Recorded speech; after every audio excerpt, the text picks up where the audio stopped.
Sony camera that I used to actually shoot my videos on, it will upgrade your videos by 100,000 times a millennium billions. I'm gonna look up what that means. Anyway, down below. Later. All right. Stop this one over here. Okay. Let you guys jump on over. This should be rocking.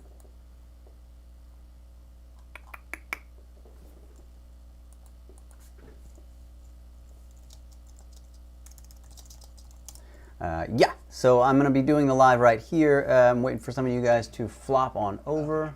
First of all, there are no. We can take it off. Okay. First Make sure how to find the live. That's in Haiti. That's Brazil. I heard that you gotta go pregnant. And while that's playing, Boom. boom, shush. Okay.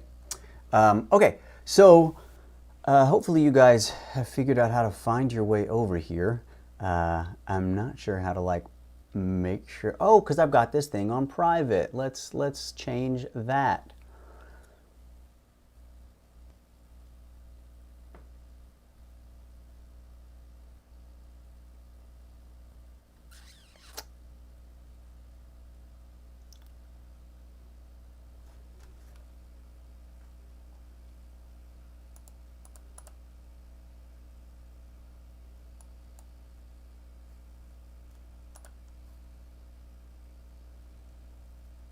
Okay.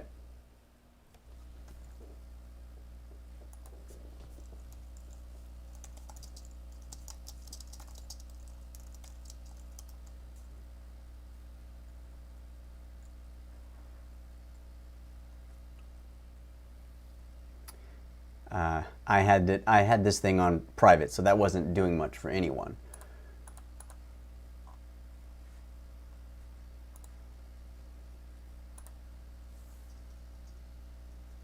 Okay. Okay, guys. I'm now live. I had this thing on private, so that wasn't doing much for anyone. I'll give you guys a second to jump on over. I will edit out all this extra long stuff later. Okay. Okay, guys. Give you guys a sec to jump on. Now live. Sorry. Like I said, I had this thing set to private, and I'm like, what's going on? Why is this thing not doing anything? I'm watching and trying to write this essay. I don't know that you can do both.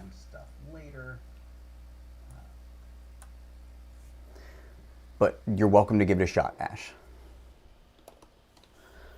Okay, so I've got a list of things that I kind of wanted to go back over. I guess I'll give you guys a second, let everybody kind of jump on over this thing.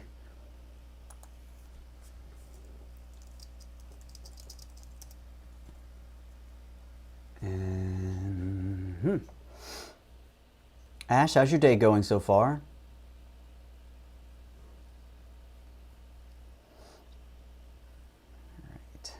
Okay, sorry guys, I promise that hopefully all this stuff will not be on when I actually post this video. It will just be the live content of us chatting and doing our shenanigans.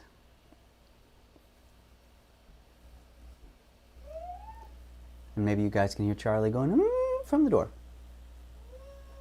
Bug.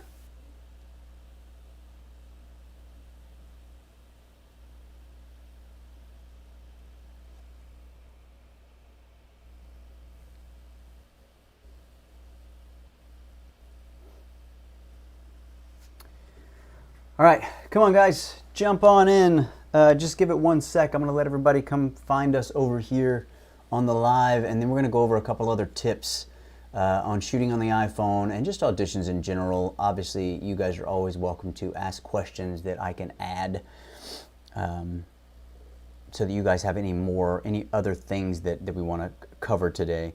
But yeah. We're gonna have this little thing every once in a while. Bam, getting all like technical, learning stuff. Oh, maybe not. Wait, yeah, no. Oh, no. Okay, there it goes. Like that, because everybody says smash the like button. I'm like, man, everybody's just kind of like screwing up their computers because they keep hitting their computer. Anyway, not funny. Okay, bye. All right.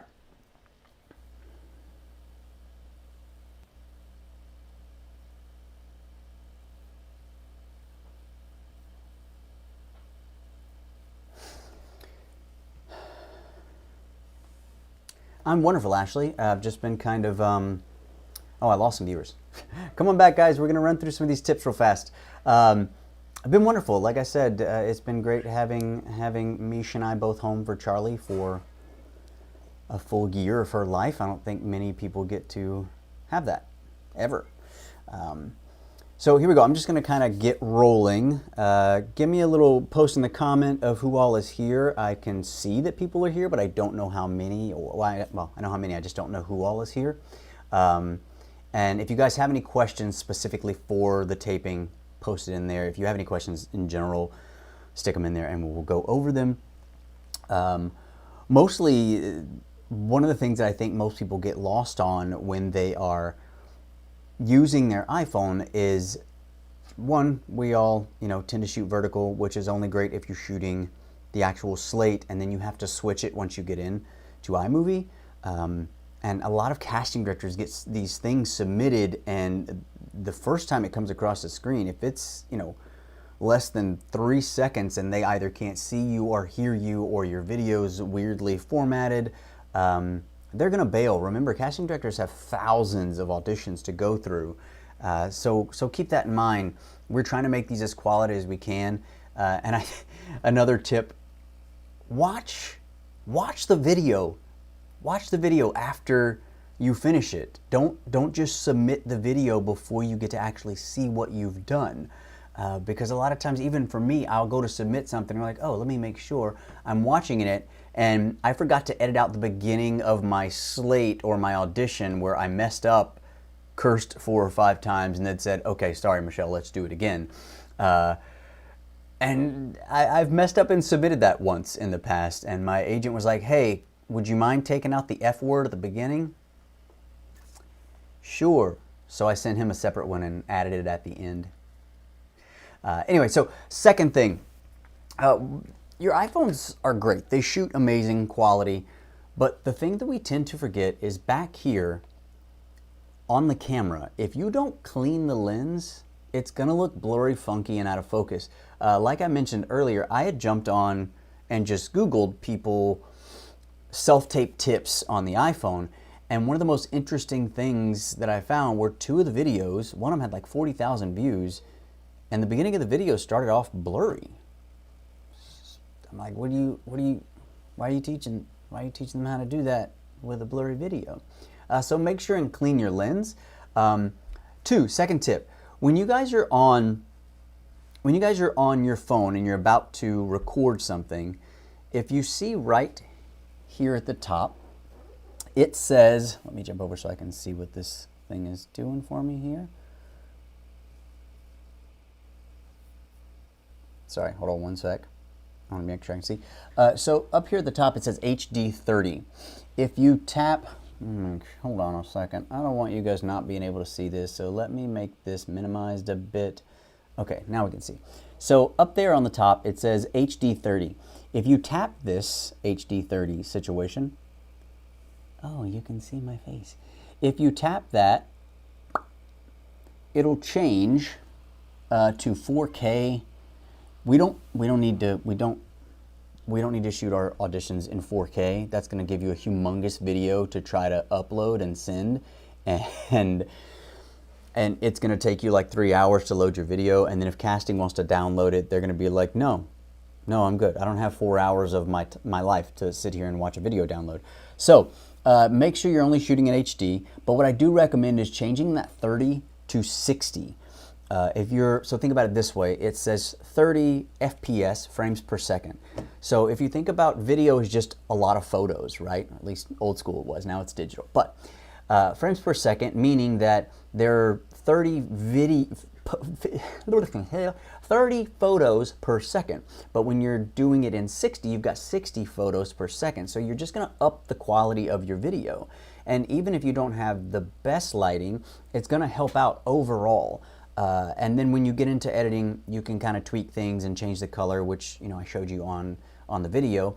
Go back and refer to it if you need to. Another one, audio tip. See these little lapel mics? That's what you guys are hearing me on now. Hopefully I sound good and you guys can hear me wonderfully. But I do recommend getting something like that. I also use a directional mic that I think I might have shoved under my desk, so I'm not going to climb down there right now. But it's also linked in the description of this and one of the other ones. Dinah, hey, welcome everybody. I'll probably go, if you guys are on here, I know I have a decent amount running, so if you guys are on here, feel free to chime in. I don't know what you guys heard earlier. I don't mind hanging out longer and starting over if need be. Dinah, I know you just got in. Ashley, you've been hanging out for a second while working. Thank you, Dinah. I'm glad it sounds good. But if you guys, if there's some new people in here, and I don't mind going back over some of this information, I just want to make sure you guys are with it. So yeah, give me a little post in the comments over there. Let me know that you guys are hanging out. And I want to make sure you guys didn't miss any of the stuff we were going over. All right. Austin, what's up, man? You just jump in, or did you catch some of this stuff already? The video I posted, I have a few more tips to kind of help you guys out. So I'm kind of going over those right now. So let me know what you guys heard, where you're at. Now that I think we're at 7 viewers, so that's good. This is the first time I've ever done a live on YouTube. There's a bit of a delay. Perfect, Austin. Great. Ash is trying to do some test while she's listening to me and you were at work. But yeah, so just really quickly, clean your iPhone lens. Tip number 1. Make sure you're shooting in 60 frames per second instead of 30. It'll just update. It'll make the videos faster because, again, 30 frames per second photos per second versus 60 frames per second photos per second. You're just going to get a cleaner, more crisp video. Use these windows as much as you can. Don't have direct sunlight. See this little shiny, oh, this side, this shiny on my nose? If I were like in direct sunlight, it would just be like a sheen, and it's so glossy. So don't do that. Have a window that's not necessarily facing the sun, so you're just getting the light coming through, not necessarily on you. And if you have them on each side, even better, kind of like we talked about, the bounce, that helps out a lot. Other tip was audio tip. I recommend either the little lapel mics, which if you do that, you also need, I have it hooked in my computer right now, but there's a smart tech device that plugs into your phone, and it changes it to now you have an audio and a video, a listening and a mic plug-in. If you have that, that's going to make it much better. It changes your audio to where you're actually hearing it through both speakers. Otherwise, it's just going to come through one speaker if someone's watching it on their iPhone or if they're watching it on a computer. So make sure you're using that to run a lapel mic. The other option is you can do the same thing but run it through a directional mic. That helps out a lot too. You don't have to like block out everything. Thank you. Thanks, Greg. So keep in mind, those are some of my quick tips. Oh, other one. We talked about locking your phone. Also, so let's see if I can do this so you can see me this way. One of the things I always want to do is I want to, bam, see this square that locks up? And it will lock the light. You can also do this to increase light if there's not enough in your room. Don't go too much because obviously you're going to blow it out. Make sure it's kind of right in the middle. I'm sorry, I'm doing this backwards. So if you tap that, it'll have that little thing that comes up which says AEAF lock, autofocus, and it makes it where your light's not going to be jumping back and forth. Like even on this, because I'm using the computer's camera to do this live, if I move around, do you see it's trying to make up the difference, and you don't want that going on in your audition. Obviously these auditions need to be focused on you. I want to be focused on nothing but you. That's why even with the lapel mic, I prefer directional mic because I don't want anybody seeing this. You can hide it or do something of that nature, which is helpful. But make sure that you're the focus. Even like wardrobe, all the way from earrings for girls, make sure that the focus is you and there's not a lot going on in the background. This light back here, it's great for YouTube because it looks neat. I don't put lights behind me necessarily unless it's my third light that's helping blow out some of the shadows that would be me coming from my other 2 lights that I usually have set up. Okay. So if I have 2 lights set up on each side, but you guys can go check the other video I have about 3-point lighting. this is going to light this side and this will light this side. One is a little bit closer, the other one's backed off a bit, so it's not just like, you know, super even. It causes a little more of a film look. So those are a couple things to keep in mind. Submit early. I think that's just across the board. These are some tips. I know we talked about tripods. Also, make sure your tripod is at eye level, not looking up at your nostrils or above you, because that's weird too, and it's like, you know, that kind of thing. So make sure that your tripod's about eye level. I usually try to take 3 great killer takes every time I do it, with a few different choices. So when I get into the post side of things and editing, I've got 3 different videos and 3 different takes of the scene that may change something for me, and it may really give me this. It'll give me the option of going, okay, cool, this one's a little tougher, and maybe I use that as my first and second take. A lot of casting directors want you to have 2 or 3 takes when you submit, especially if it's a short scene or, you know, you've got a couple lines. They want to see you do it a few times, just to give them options. And something to think about is, like, you know, when you're casting a film or you're directing a film, especially now during this pandemic life, as a director, I only get to see what you submit.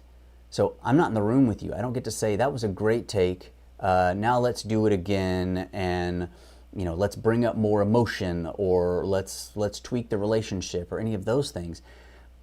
But as the actor submitting a tape to a director, I know if I give you a few takes, you get to see that I have room to maneuver, right? Versus if I'm the director and I only get 1 take, I don't really know that you can take direction well. When you guys are in the room, a lot of times you're going to have a casting director give you a redirect for the audition that you just did. And even though the audition might have been great, you might have killed it, you might have given a really good read, they might say, okay, great, now let's try it like this. That doesn't mean that your read was bad. That just means that they want to know that you can take direction, and the director wants to know when he has you on set, you're not stuck, right? That's why, for me as a coach, most of you guys probably have seen some of the ways that I focus on acting, and how I coach acting is a little bit different, but I want to know that you have the freedom to maneuver.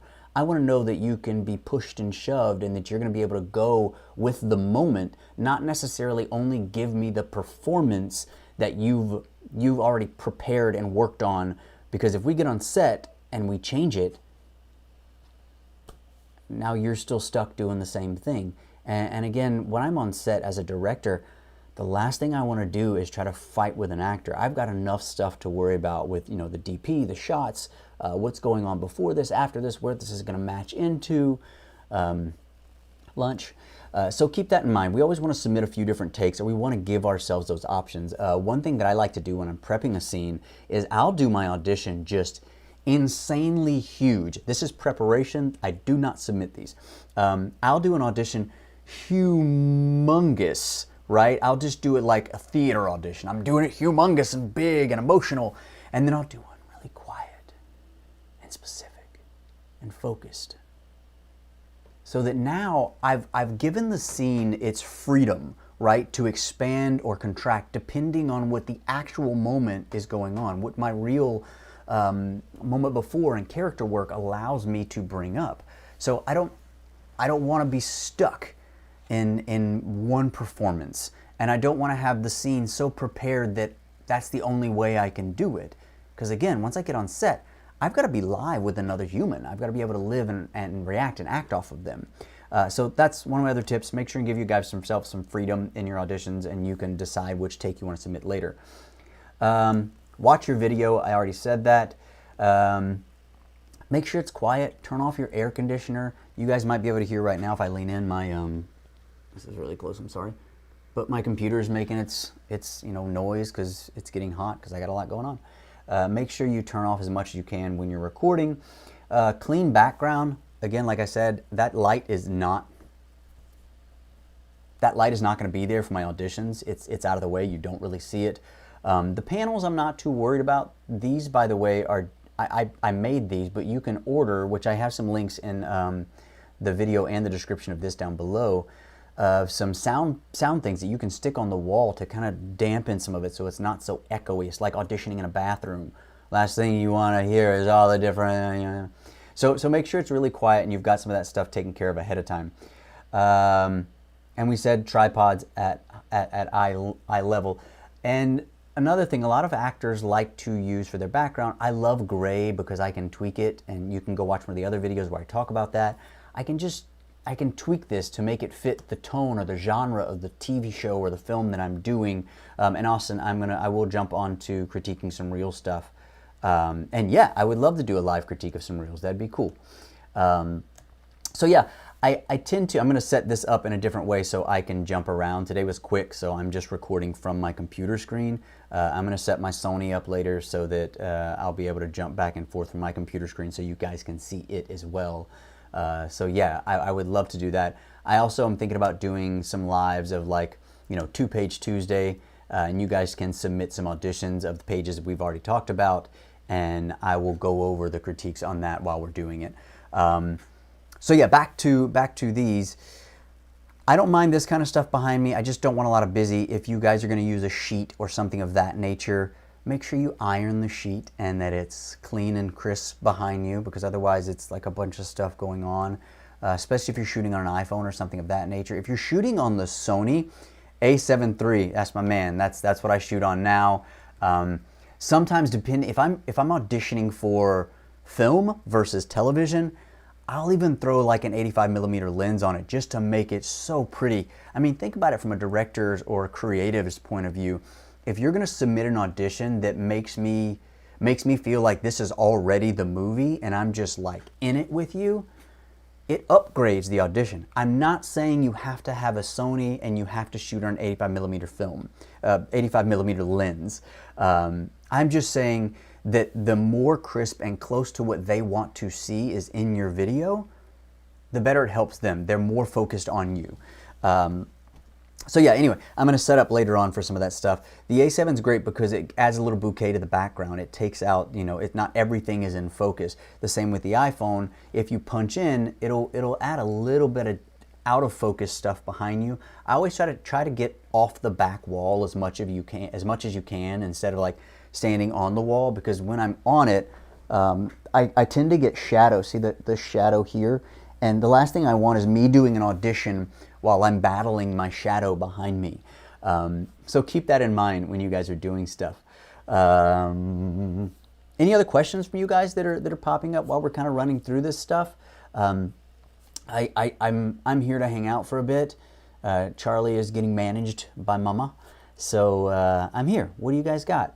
I also like the Canon T3. Any of the series from Canon that has the eye behind it allows me to move the monitor that's connected to the camera around. I don't have that with the Sony, but there is, and Austin, hopefully you use it. If not, this is great.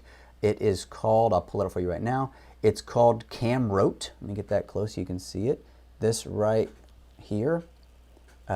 This thing's great because I can see what my camera is seeing when I'm auditioning or taking photos or whatever from my phone, instead of having to, you know, take a photo and run back around, or video and run back around. It's okay, Dinah. You don't have to be super tech savvy, and that's what these videos are for. I want it to be as easy as possible. This career and this craft is already such an interesting line of work. And it used to be that we only had to focus on our craft. Who didn't tell me about this whatever thing's going on here? Who didn't want to tell me about that? All right, anyway. So what I do for these and why I'm making these videos, why I'm going to start doing more lives for you guys, I'm also going to make a series of just like audition prep. I'm going to do a series that is just courses on the technical aspects of acting. For me, techniques are super important because they eventually kind of do away with themselves. That's what they're for, right? So I'm going to do a series and a course. You guys can just buy it and work it on your own schedule and do things like that. But I'm going to jump on this as much as I can now. So if you haven't subscribed and hit the little bell button, do so you'll know when I'm going live. I'll try to jump on Instagram when I can to let you guys know I'm going to do it. Camrote, C-A-M, sorry, we're talking about the, Austin was asking, he shoots on a Sony A7III as well. And it has an app called Camrote looks like this once you open it, and you can do that to connect to your camera so you can see it. The app looks like that. CAMROTE. Download that. That's super helpful.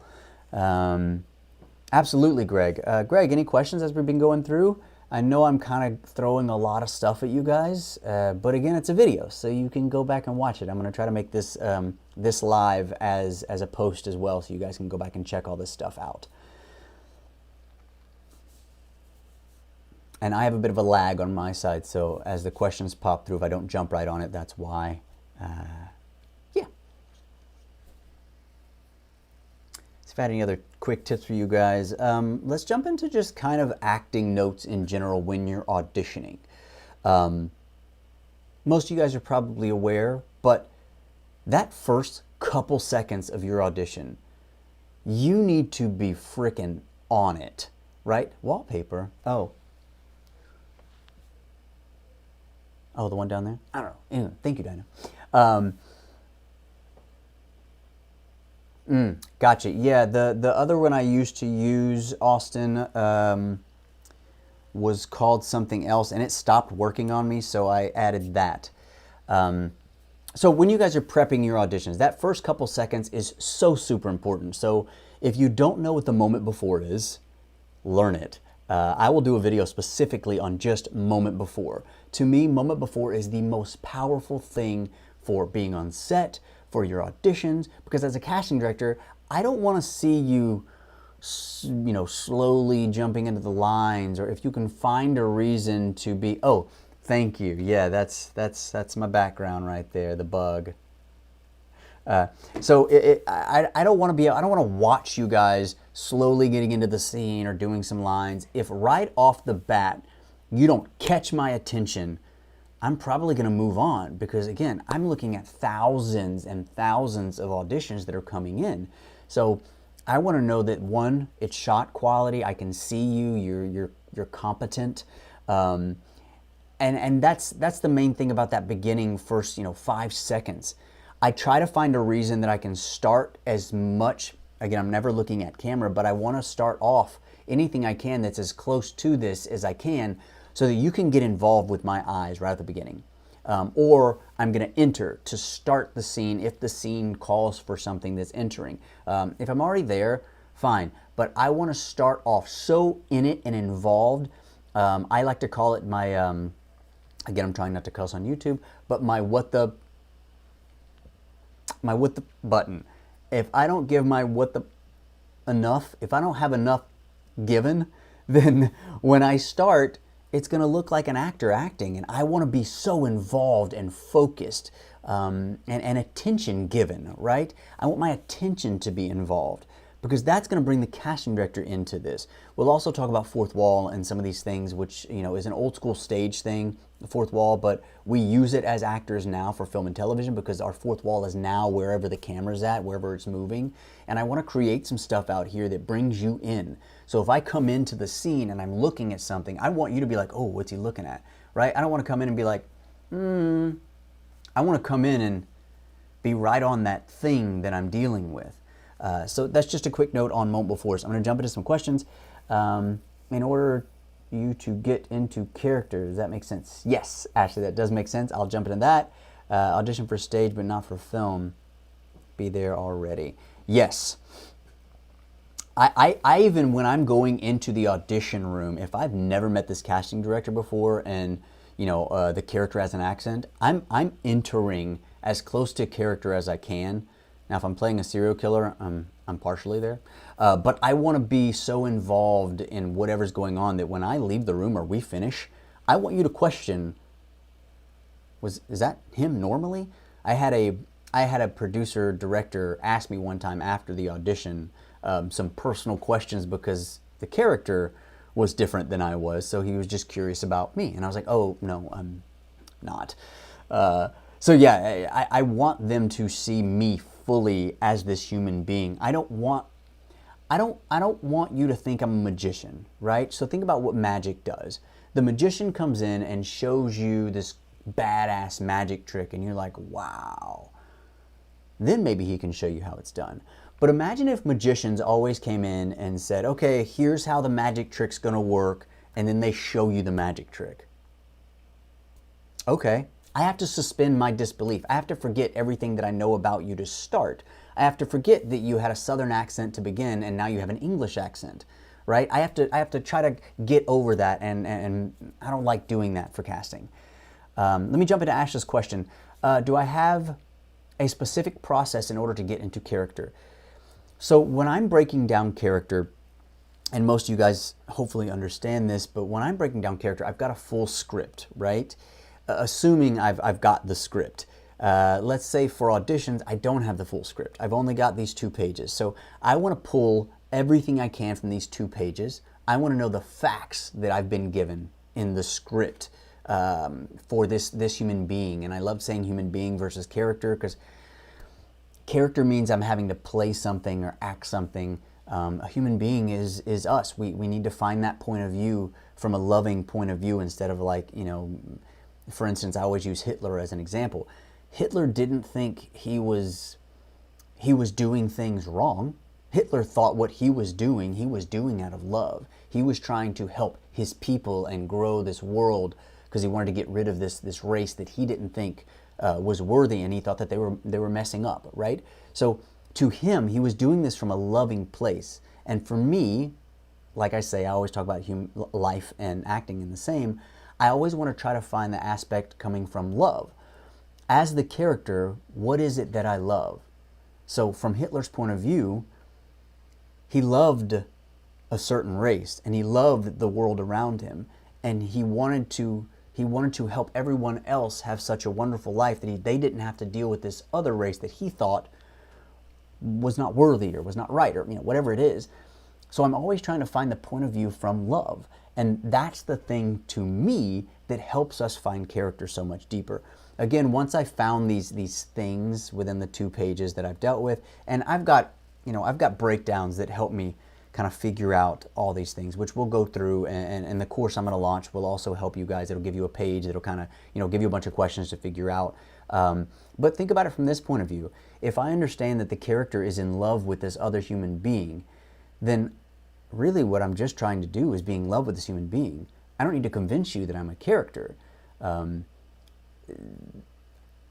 Me, as a human, I have certain things that I've grown up with, and they've affected me, right? They affected who I am now. So I want to understand what this human being, the character, has gone through in his life. What are the things that have changed that aspect for him? And I'm trying to change my perspective, my point of view, closer to his point of view, or allowing me to have that point of view, because that automatically changes, sorry, I'm tapping the mic, that automatically changes me, right? You don't have to become a character. What if you had those views? Then it's you as if. There's no acting. That's why I'm not even a big fan of the word performance. And the first time I usually work with an actor, I make you give me 4 or 5 words that is acting to you, and then we kind of go through that and we break it down, right? If you say performing is something you think of as an actor, okay, well, let's talk about performing. That's great for the stage. I've got to reach so many people. I've got to, you know, shout to the back of the room and hit the backstage, all these other things. And that's performance.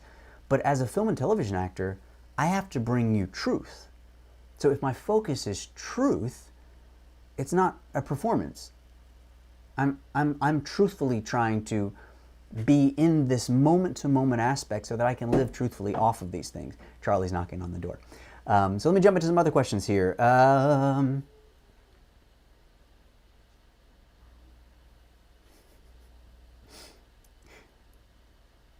Yes, Alex, it's all me.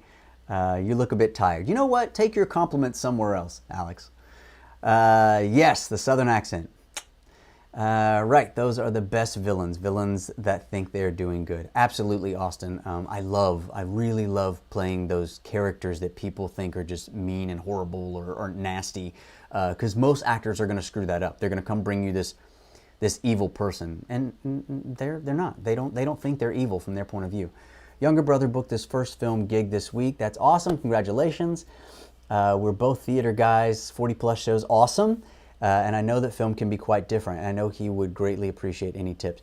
one of the things I stick to when I'm talking about theater of an introduction, I like to say theater is like a lion, right? I'm walking in the room ready to eat as a lion, right? I'm in there, you know, I will you up if you mess with me, right? That's the intimidation of a lion in a theater. You know that lion's a badass. You feel it. They're humongous already. They've got this huge mane. That's the version of feline that is a theater feline, right? This is weird. Now think about a house cat. House cat seems unassuming. House cat's fine. He doesn't even care about you most of the time. But if you with that house cat, bow! He's already slapped you and doesn't even care anymore. Meaning that the house cat is condensed, right? I'm more focused. The theater, I've got this humongous thing and I'm way back here and open to the whole thing that I've got to do. I can go this way and that way. But in film and television, majority of us, we're in a close-up right here. So if I'm in a close-up and I'm even making big faces, it's a little crazy. If I look all the way here, you lose me. So I always try to slowly condense that thing. And for me, it's about focus and attention. I get more specific when it comes to film and television versus a theater where I can kind of keep this broadness open. And tell your brother to come jump on. We will definitely go through any specific questions. I love helping theater actors find that muscle memory for film and television. And something you can also keep in mind for this when it comes to theater versus film and television. For film and television, I am fitting into a very small thing, right? The theater, again, I'm trying to make everything happen. Film and television, I have someone following me, always. I am just going for truth. And for the theater, Eli, do you know when you're just about to begin and you jump into character and there's just like this on button that takes over as a theater actor? Well, for film and television, I may tell you get rid of that on button. Just be here, be present, be aware. Don't turn on, because when you turn on, technically you're leaving, right? You're going away and becoming something else. I'm allowing the character traits and things to affect me, but it's still me as if. So I don't lose my personability. And a lot of this will come into the techniques and some of the stuff that we really focus in on with relationships and this background and things of that nature. But for film, I'm just allowing things to happen. The theater, I have to kind of make them happen. And if, I know it's kind of these little detailed mental things, but I hope that kind of makes a little bit of sense. Greg, how much research do you typically do before auditioning? In your opinion, can you over-research or over-prepare? Sure. I think it kind of depends on what we're auditioning for and what our focus is, right? So if I'm auditioning for a feature film project and I've got a full script, I've got a lot more work that I can do, versus if I'm auditioning for NCIS and there's a video on YouTube that I have up that talks about going in to read as the pizza guy, and they answer the door and the pizza guy steps up and he's like, "Hey, here's your pepperoni pizza. It's gonna be $14.95. Thanks for the pizza. Have a good day." "Yeah, you have a good day." He leaves and goes back to his thing, right? There's a lot going on there. Well, why? Why is there so much going on? Versus, most likely, it's really just you as is. So I walk in, "Hey, here's your pizza. Pepperoni order is $14.95. Thanks, man. Have a good day." And I leave. That's just me delivering a pizza. All the extra work, because, especially if you come from a background where you're used to doing character work, and you take this pizza delivery guy, and all of a sudden, the guy that I was working with, his explanation for the pizza delivery guy was, my backstory is that my dad owns this pizza place, and his parents used to own it, and they sold it to him because his mother and father would always argue over the pizza place, and that caused them to have a divorce. So now I hate pizza.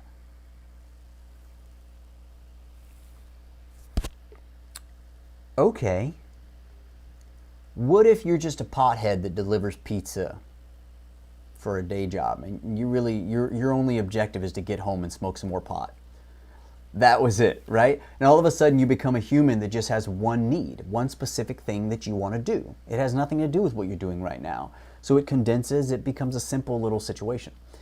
Sorry, jumping into questions here. Do you prefer using iPhone to film auditions or other camera setups? Other camera setups every day of the week. I love my iPhone if I'm traveling and I have to use it, but I have a Sony A7 III and it just makes auditions beautiful. I put a directional mic on it and it's already got some built-in audio that goes with it. It's less work, it's less grainy. I would say camera setup every day of the week. There is a video before this where I kind of cover buying and setting up your audition room with equipment. Go check that one out, Dinah, because you can see the difference between the auditions with that versus the iPhone. Or you can watch the one we just had that went up. You'll see the auditions on that, and there's a little bit of grain to them versus the ones that are in the intro for one of the other ones where I'm auditioning. They're just so crisp and clean, and I don't want you to hesitate when you watch me on an audition. I want you to just feel like you're watching the movie or the TV show that I'm about to audition for. How often do you cater for an audition with your facial hair? I find myself doing a lot and can't tell if it's working or not. Austin, that's tough, especially in the Southeast, because we have a little more freedom than some actors out of LA. I lived in Los Angeles for a long time, and back in the day, it was like you had one headshot that you used, and that covered all of them. You only had a bunch of headshots if you were an extra, and you're like, the cop and the fireman, and all the random stuff like that. But I do find that I now have one that I keep my beard, even like a longer beard, and then I have a clean shaven. If it's a of course, this is specific from everyone. And Austin, if you ever want to just do a career consultation and we can go over some of the specifics for you, we can do that. But I always try to keep it a little bit, no matter what, because I can always shave for an audition. I can't just sprout this thing out and grow a beard. So I'll keep it and then kind of tweak accordingly. But for me, there are characters that can have a beard, and there are characters that can't. There are human beings. It's like there are human beings that love to drink wine, and there are human beings that love to drink beer. Those two human beings are usually pretty different in a lot of aspects of life. So the same with the beard. I love having them so that my agent has the freedom to be able to submit for both, depending on what's coming up. And I know that if I want to keep the beard and it's a smaller audition or something and I'm not too worried about booking one way or the other, I may leave the beard. This sounds bad. I didn't shave one time for an audition because I didn't want Charlie to not know who the hell I was, because she had just gotten used to, she's one, so she's always seen me with a beard and a bigger beard than this. So if I shaved, she was going to be like, who the heck are you? So yeah, it's kind of a personal thing for that. But yeah, I do recommend having headshots for both so that you have that freedom, especially for your agent to submit for you. And then in the auditions, I do both. Okay. Bug's going to take her nap. I hope that helps. Lion versus house cat. Yeah, I hope that helps, Eli. And like I said, you're welcome to bring your brother back. Or if you guys both want to jump on, we can do a private at some point. I do private lessons here and there. I've been trying to slowly move into doing more videos so I can help more people. And maybe even I do those live as well to help everyone. What mic are you using? Right now, I have a little lapel mic. If you go to this video, there should be in the comments below. I have a couple linked in there and in some of the previous videos as well. And then a lot of times I use a directional mic. Movo has some really good directional mics and some really good lapel mics. What would you say was your favorite role to audition for? What types of roles do you typically like to audition for? Someone asked me the other day what would be like my favorite role to play, because they were working with something and they wanted me to do it with them. I really don't know until I get the role. Because of the way 2020 was going, there were a lot of cop roles that I just didn't want to take. I'm like, I'm sorry, I don't want to be that guy. I don't want to play those roles. And of course, you have that option as you continue to work, if you're new to acting, you may just be like, all right, I'm just going to play the role. I have some buddies that are just, they are known as the racist a-hole. And those are the roles they play. I say as new actors, figure out your like main two max of character types that you really go for. And Austin, this is a good note as well. If you already have, like, you know, you play a cop all the time, casting directors bring you in as a cop all the time, and you really just come across as a cop. Well, then I want to make sure my headshot says cop, and I'm going to most of the time audition in that same kind of type so that casting knows who to call when they need a cop, right? The more you work, the more they can go, oh, okay, cool, I can see that he has all these different things. But at first, I want to stick to that niche, as they say. Niche, whatever you want to call it. So yeah, I don't really have a specific role I like playing as when it comes to that. I do say sometimes I really love comedy. And if it was something that I had to do as like a TV show that I was going to be on for a few years, I may prefer it to be a comedy, just because, you know, going into a dark place all the time can suck for short terms. So I don't want to. I've come into my house before after filming or after doing an audition as a not so good human being. I'm all about vibrations and I love science and spirituality. So if I come in with a bad vibe, I have had my dog bark my ace back out the door. I had to like woo-saw for a bit in my car and then come back and he's like, oh, hey Dad, what's up? But before, no, he was like, whatever that funk is, get out.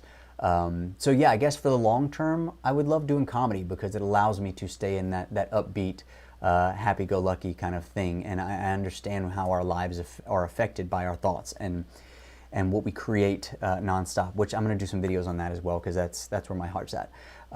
Yeah, so I hope that makes sense. Austin, do you suggest sticking with your typecast until you make it or break the chain of constant roles now? I say break the chain when it comes to like indies and there's some room for you to do something. If it's a casting director, you don't deal with that often, that kind of stuff.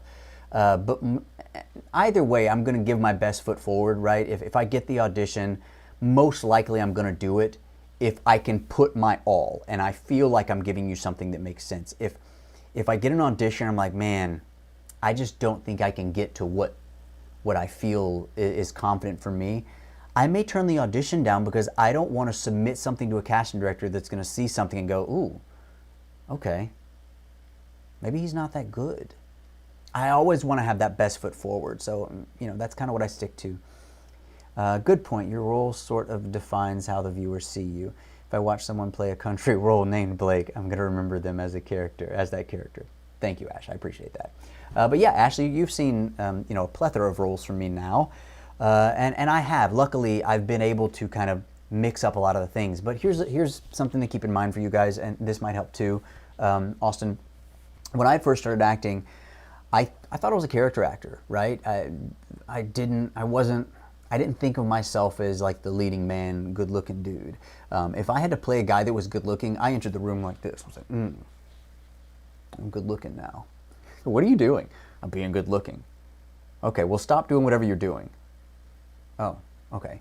It took me a while to figure that out. I probably wasted a good 3 to 4 years of my career trying to be a character actor, even though I'm auditioning, you know, for humongous roles that were leading men. And I think I had to hone that myself and figure out what it was that I had to do to let go and just be, right? Once we understand who we are, we're able to bring that in almost every role to some level. For movies like Intrip, how do you get into the dark place? Do you find it hard to transition from real life to the role you're doing? There's a lot of preparation in that, Greg, and we can do some, like I said, we'll do some videos about that too, and I'm going to put a course together that really kind of focuses in. I love character work. I love finding those things. But to me, in reality, it's finding that thing that makes you tick, right? Me personally, as Dean, I love positivity. I love love. I love being able to affect and help people in a positive way. So if I were going to play the character of me, I would try to find that. What is the thing that allows me to be excited about helping others and having that loving quality exude from me? So when it came to In Trip, which you guys haven't seen it already, I think it's on Tubi and Amazon and a bunch of other places. End Trip, ENDTRIP. Fun movie, interesting. We produced it as well, so it was a fun one to do. But for End Trip, he was a really dark human being. But if you watch the movie, he was a dark human being that had some mental things going on as well. So I kind of just had to allow myself to play, and a lot of time for character, I can't get an audition and then just then try to become English or Irish. Meaning that if I've never played an Irish guy before, or I've never actually played with an Irish accent before, I can't just learn an Irish accent within 5 seconds, right? I had to have already been working on it. I like to play by myself or at Walmart because no one cares there. Everyone's weird at Walmart, I feel.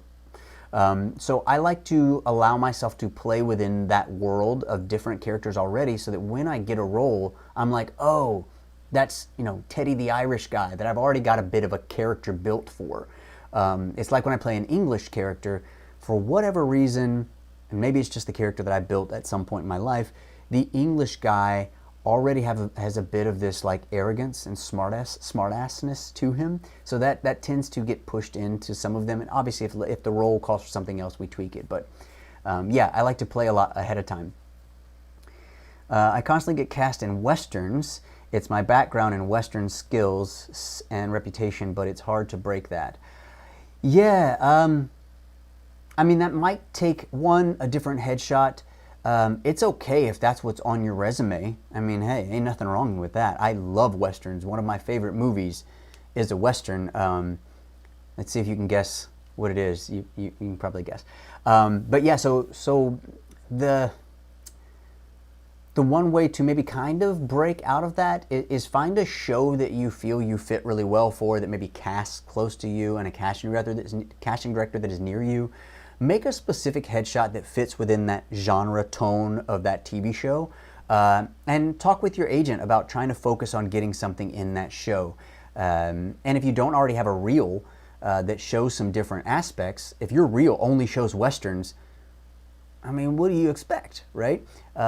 Shoot some indies, create some stuff with your friends, find a way to make some new things that can go on your reel that is showing a different aspect of you, so that you can now focus into that. And I always say, if you're gonna shoot reels, I used to do that for my actors. If you're gonna shoot a reel, make sure you're shooting 3 scenes or 3 roles that fit you really well. Don't try to go all out of the box and create something that's not there. Thank you. Brilliant movie. You're fantastic in that. I've seen that movie maybe 30 times. Well, thank you, Greg. I appreciate that. That really makes me feel good, man. See, who's your favorite best actor and best actress who ever won an Oscar? Michelle is a blogger, an influencer, and an actress, but she is not a photographer. I'm the photographer in the crew. My favorite actor? That's tough. I put actors in different kind of sections. I always look at it this way. If I'm talking about someone like Tom Cruise, let me rephrase that. If I'm talking about someone like Johnny Depp, I find Johnny Depp is brilliant when it comes to the entertainment of character, right? I always find that there's an extra, I know there's not much of him in there. There's just this fun that he likes to do, and he likes that because it's not a judgment of himself. He kind of gets to, cover up by character. I tend to really enjoy an actress, someone like Meryl Streep, that doesn't necessarily cover up with character, but opens up with character, meaning they find it from within versus, covers up from the outside. Because I find more truth and connectivity to a human being that is finding character from within versus just kind of throwing the blanket on. Is it hard to find people who aren't yes friends? Like, tell me what you can see me playing. not what you think I want to hear.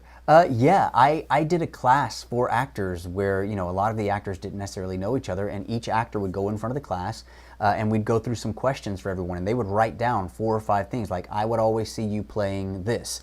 If I first met you, I thought this. The first time I met you, I think.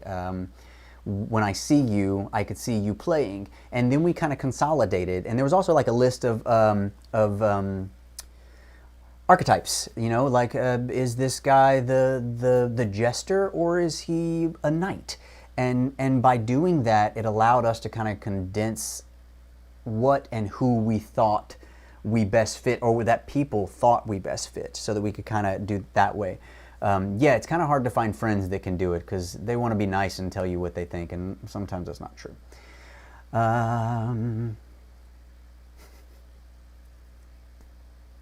Al Pacino's fantastic. Tom Hanks is great too. Meryl Streep's fantastical.